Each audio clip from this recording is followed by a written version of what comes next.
Вот. портили избирательные бюллетени и писали на них сверху Вот ответ «Газа, вам. Газа, Газа». Вот вам ответ, который тупо тупит за Туран. Тупо тупит за Эрдогана. Тупит, точнее.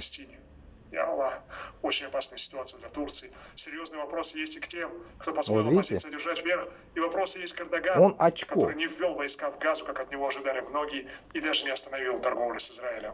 И в этой ситуации он похож на человека, который во времена пророка мир ему не вышел. Да он гондон.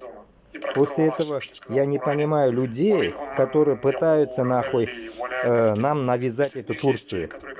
Башкортостану и Татарстану. Нахуй они нужны нам, блядь. Нахуй эти турки нам нужны, блядь. Еще раз говорю, блядь. Кто-то увидит, блядь, мой видос, и вот вам тоже в лицо говорю, нахуй они нам нужны. Но это было именно поражение партии Эрдогана. Поскольку многие его сторонники вот вам говорит, вот дагестанец вам говорит,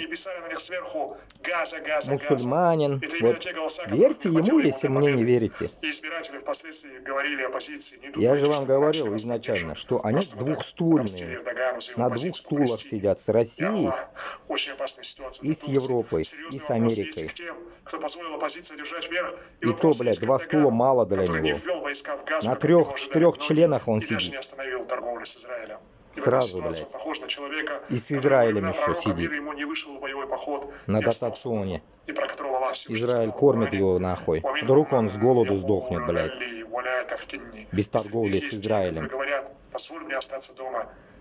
Позор, чмошники. Если бы они помогали бы, блядь, 500 лет уже нам помогли бы Татарстану и Башкортостану, чтобы выйти из России. Чупашилы ебучие. Нахуй на них, блядь, клянчить, блядь. Поняли или нет, блядь?